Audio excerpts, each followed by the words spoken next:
fellow Rotarians. It's my pleasure to introduce to who doesn't know him, because apparently he is already well known to almost everybody except myself on this gathering here today. Nonetheless, it is Mr. Russell Bradbury-Carlin, who is the Executive Director of Youth Services and has been for the past 5 years. He is a graduate of UMass Amherst and Antioch Graduate School in Keene. And he has worked in human services for over 26 years. So I introduce you to Russell. Right. Thank you. Thank you for introducing me. Thank you all for having me here. I really, really appreciate it.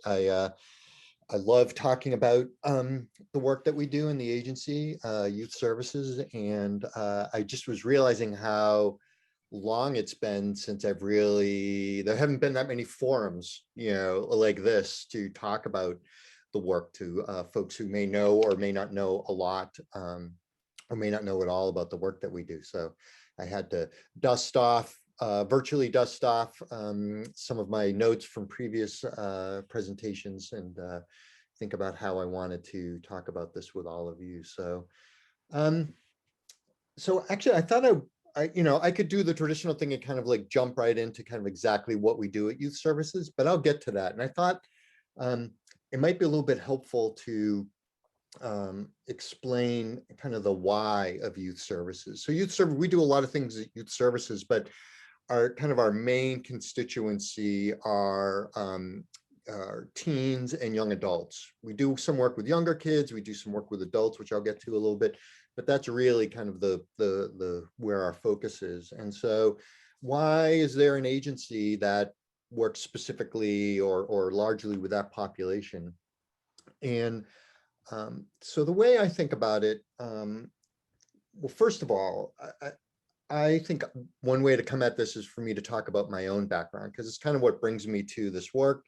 It's also what brings me to youth services in particular. And so just briefly, I grew up in Eastern Mass on the North Shore, and my father was an alcoholic, and he was emotionally abusive and even at times had been physically abusive. And when I was 8, my parents separated and I lived with my mother and my sister. My dad ended up being homeless on the streets of Boston. At some point I didn't see him at all. And, obviously that was a really tough time. It was a tough age, at the age of 8, to kind of deal with that. And my mother did the best she could. It was a real emotional blow to her, but she really wasn't. She was very overwhelmed taking care of my baby. At that point, my sister was a baby. And so her ability to kind of like navigate, negotiate, support me through what I was dealing with. I mean, she did the best she could, but she wasn't able to do that a lot. And, so this is in the early to mid 70s. There weren't a lot of safety nets out there. There were very few, at least for that in general, but also for this type of situation. And I was really fortunate. My mother's parents, my grandparents, were very supportive. They didn't live in the same town that we did, but they, over the long term, proved to be a real anchor for me. And a lot of the youth that we work with at Youth Services don't have those, don't have anyone, or have very few people, or not even relatives. You have to kind of find people on the periphery of their life to help be supportive. So I was fortunate in that, to that extent, that I had that. But for all intents and purposes, when I look back on that time, I had to figure things out on my own about how to deal with this particular situation. I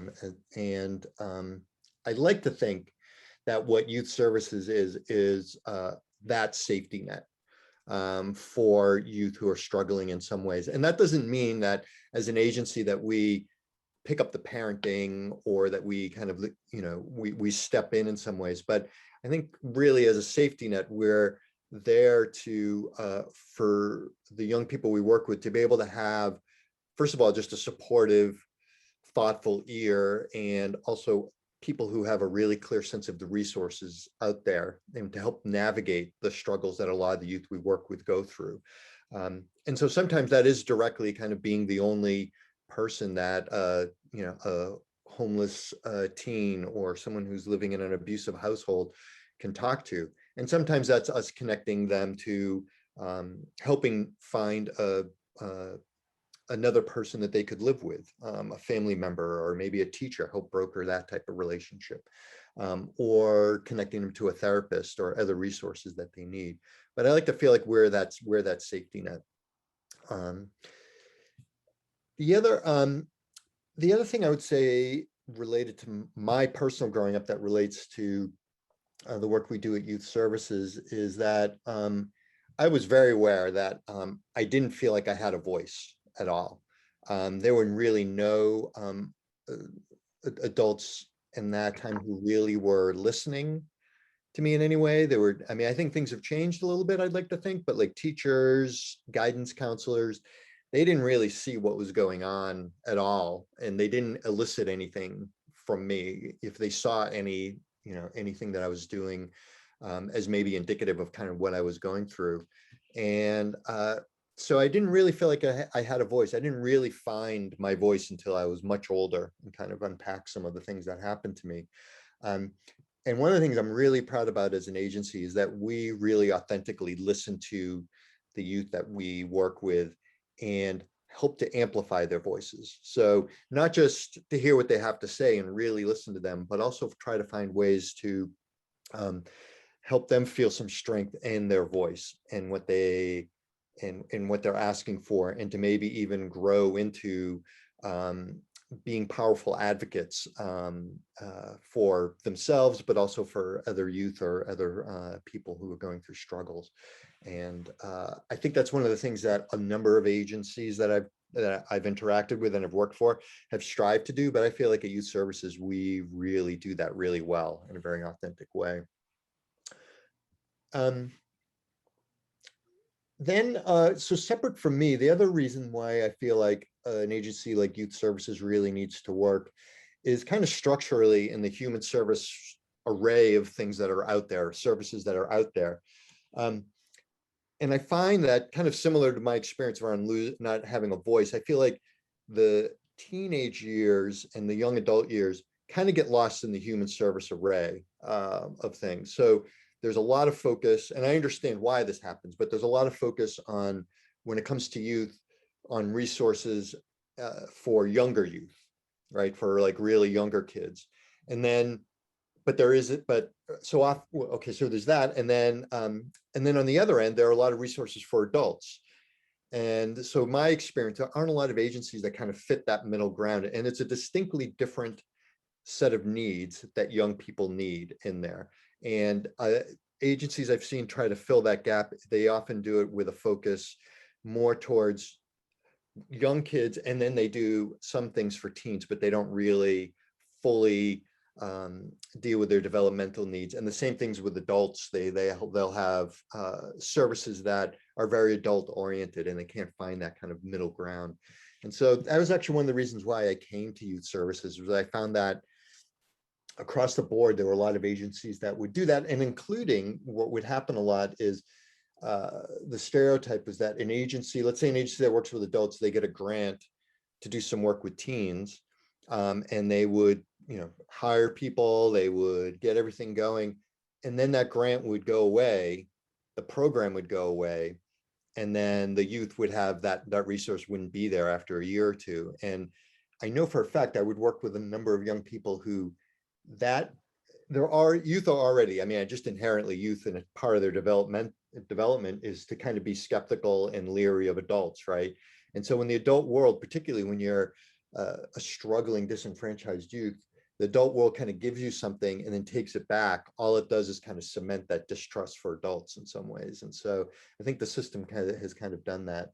So that's why I was really excited to see that there was an agency that largely did that, that focus. And so I like to think, besides just the work that we're doing, that we're also working with other agencies to learn from our expertise, so that they can expand their work and to be able to hold youth, teens and young adults the way that we do. So that's kind of my take, a little bit of my take on the why. of a youth services. So now I'll kind of tell you a little bit more about concretely what we do. And then really what I want to do is just kind of open it up and hear what kind of questions you have. So youth services has been around for 49 years. Next year is our 50th, and I'm sure hopefully you'll be hearing more about that next year. We'll plan to have some things in the community with that. Our mission right now is working together to build resilience and be a catalyst for change. We run 18 different programs. I won't go through every single program, list them out, but what I'll do is I'll describe a few of our programs, but essentially we have two departments. Our youth development department, which is probably mostly when you think of youth services, are the programs that are underneath that. And then we have restorative justice programs and I'll talk a little bit more about both of those. So youth development, we have, I'll list 3 or 4 programs. So probably the program that we're most front-facing with is our work with supporting homeless and runaway youth. And so we try to do as much preventative work, but also we're able to connect with and support families, hopefully before a youth runs away. And we have a clinician who will do some family counseling and some mediation when that situation happens. We also have a program called the Host Home Program. So if there's a need for the youth to be out of the home for up to 21 days, just to kind of like take some breath before coming back, we can do that. And then for older youth and homeless youth, we have a transitional living program. We have a shelter in Brattleboro and then one in Bellows Falls, which are an apartment that youth can stay in until they're able to get into their own apartment themselves. Another big program that we have is we work really closely and are funded by the Department of Children and Families to help youth who are coming out of foster care, out of the foster care system and transitioning into adulthood. That's a really, if you know anyone who's been through that, it's a really difficult transition for youth. And so we have a staff person who's dedicated to work along with the social workers and work with the youth to really identify their needs and then provide resources to help them transition to 18 and into adulthood. Another program that we have in that department is we have an after-school program in Bellows Falls called Friends for Change that we have been fostering for a couple of years. And officially, it was a separate program that we took under our wing officially a couple of years ago. And that's a really vibrant, exciting program. And then one of our more recent programs is we started a couple of years ago a youth-led screen printing business called Demographics. And this was an idea that other programs across the country have adopted, where we identified that we wanted to create a program structure to teach young people workforce development skills. And we brought youth in that we work with from the very beginning to help us figure out what type of business would we want to do, both what would interest them as well as what would be a viable business in Brattleboro. Where was there a gap or a place where we could fit that in? And we settled on a screen printing business.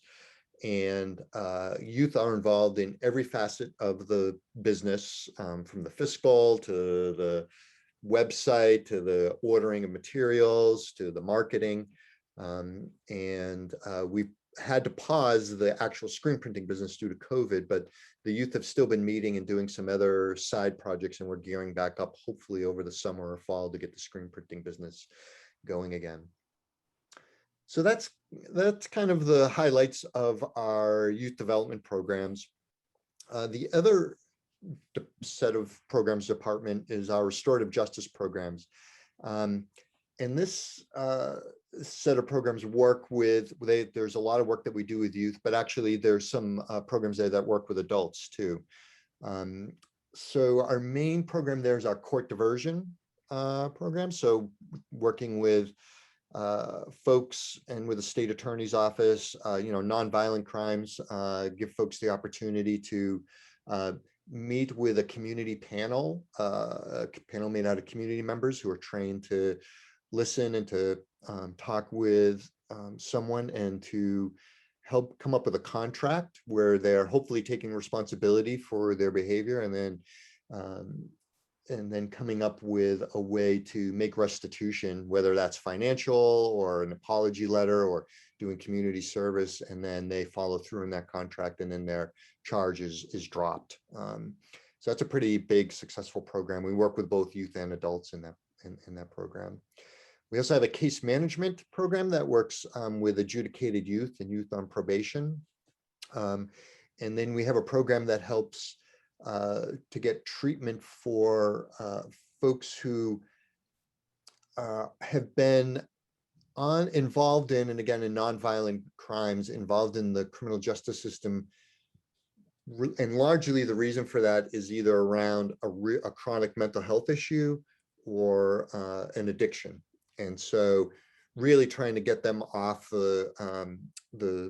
get out of that machinery of constantly coming back for smaller crimes, and really get them what is needed. And that is the treatment for either the mental health or the addiction, and really making that the forefront of what they're doing. And so connecting them to services, checking in with them regularly. And it's been a really effective program that the state put together a number of years ago.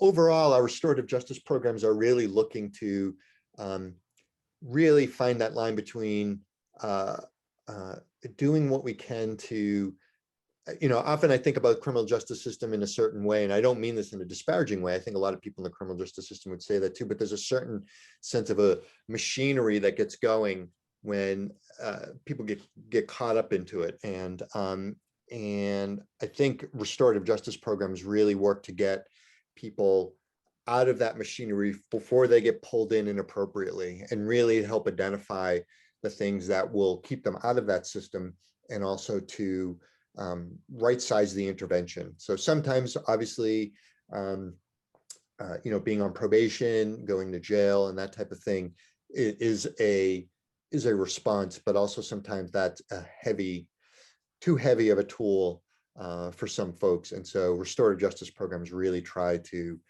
circumvent that while working with the criminal justice system. The last program I'll talk about, and then I'm going to really just open it up to questions and answers, is we do run a clinical program. I mentioned earlier, we have a therapist on staff who works particularly with one of our runaway program. But Heather Smith, our clinician, she sees clients and really works with anybody in our agency. So I kind of see her department as a bridge program between the two departments. And her main focus is on working with young people and young adults who are struggling with substance abuse. And she's a really effective counselor, and has been really successful at helping a number of youth get on a path to recovery. So that's the snapshot of youth services. I would love to hear if anyone has any questions or anything else I can kind of color in between the lines there. I don't know how you want to do this. I can't see everyone. Maybe if you want to raise your hand, I guess I can scan back and forth and take any questions if there are any. Russell, how many kids, do you know approximately how many kids are in foster care in Windham County? Oh, that's a good question. I don't know off the top of my head. I believe that the number hovers somewhere in the lower to mid hundreds. So like 120, 130. I think in some cases when things are really, when they're overwhelmed, it can be up to like 150, 160. I'm pretty sure that's the case. Just in Windham County. Just in Windham County, yeah. And we have Windham County has one of the highest levels in the state, counties in the state per capita for youth who are in DCF custody or involved with DCF. Chris, yeah, I see your hand up. How you doing, Chris? I was just curious where you guys are at with work today. Are you gonna be starting that up again now that the weather's getting warmer? Yeah, so Work Today is a program that, just for folks that don't know, maybe you all know, but it's a bit of an experimental program where we work with um, anyone, and it's mostly been folks who are homeless in the community, and it's basically a day labor job. Folks come in the morning, we have a bunch of jobs in the community, and they come in, they work for 6 hours, and then at the end of the day, after we've deployed them, they've done their job, they come back and we are able to give them cash for the hours that they work. Yes, exactly what form that's going to take, I'm not sure yet. I don't know, last year we were doing it, I believe 3 days a week for 6 hours. I'm not sure if we have enough funding to be able to do that. But we will be doing some form of that. Probably my guess would be maybe in April, but definitely by May. So. Yeah. Was a Big Brother, Big Sister program active in COVID?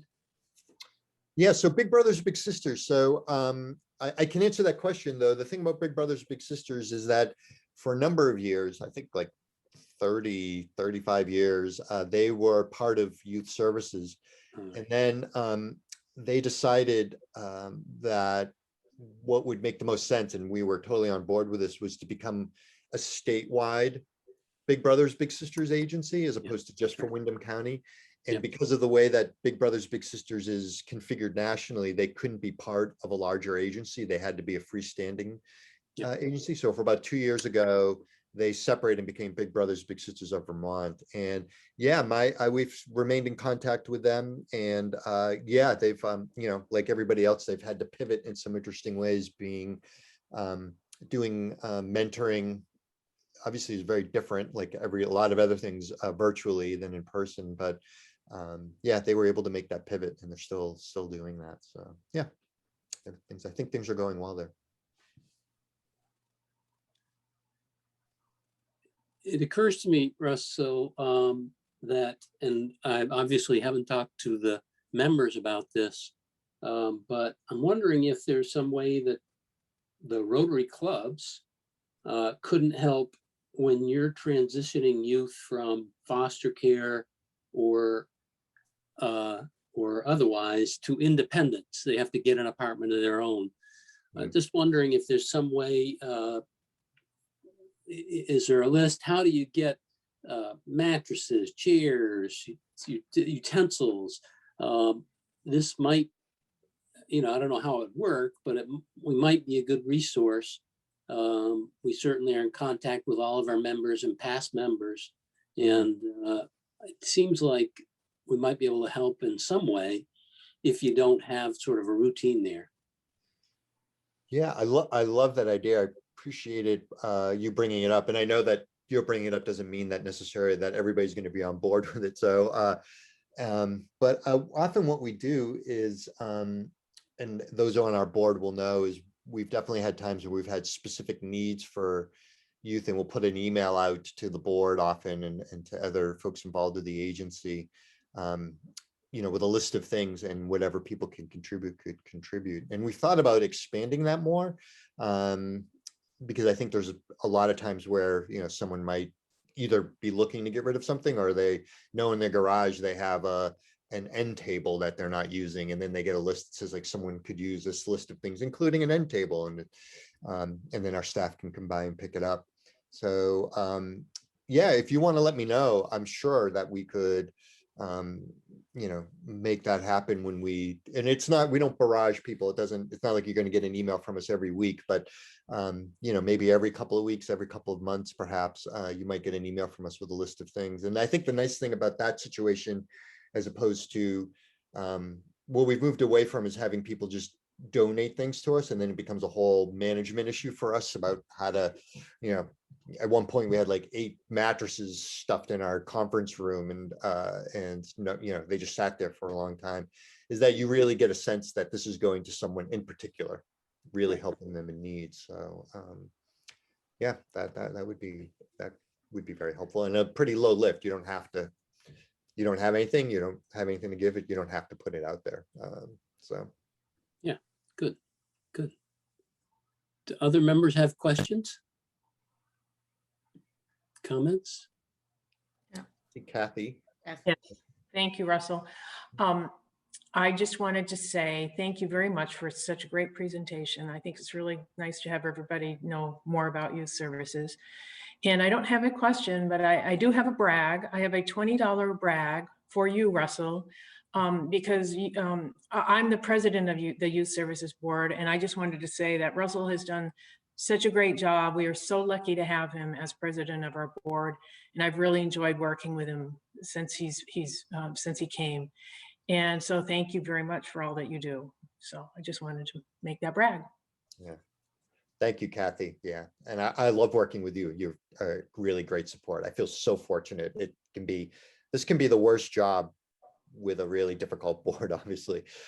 And the board has been completely supportive. And yeah, thank you, Kathy, particularly you. So Thank you. Russell, I just had a quick question. Did the Brat Rock take place this year?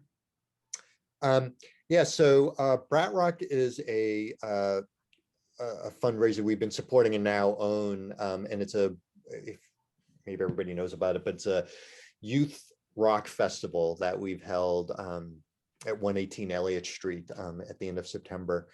So last in 2020, obviously, an event like that didn't work. So what we did was it took a while for us to pull this together, but we did a virtual version. We reached out to two bands that had played at Brat Rock before, and they made recordings either at home or kind of virtually, with their members, the band members. And so that actually just, I think it was like a week ago, 2 weeks ago, it was aired on BCTV. They helped us out with editing the video, and it's on YouTube.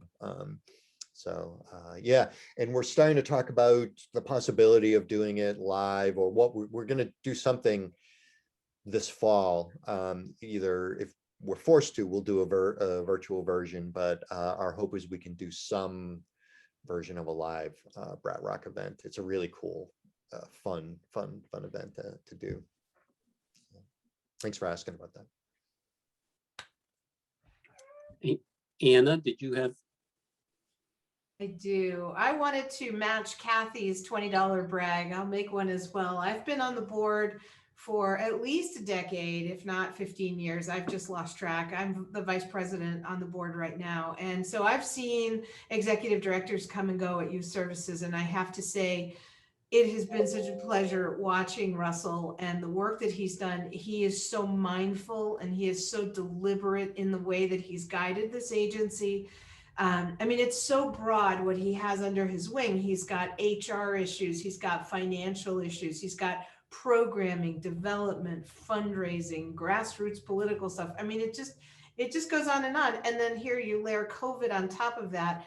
And somehow they have managed to make this agency spin on a dime and work remotely brilliantly. It's worked so well. So I'm thrilled to pieces to work with Russell, and I feel very lucky that we have him. So thank you. Thank you. Thank you, Anna. Thank you, Kathy. And I owe you both $30. Was that what we agreed? Right? Yeah. Do that? Yeah. Didn't they tell you You're this? making 10, right? That was the deal. Yeah. I think they're actually gonna make a matching donation to these services. That's the way that works. Thank you. No, I appreciate that a lot. Thanks. That works for me. If we have no other questions, I think our meeting comes to an end. And thank you, Russell. That was a wonderful update on the program. And we'll wish everyone a good week. And as Marty says, change your time or miss the meeting next week.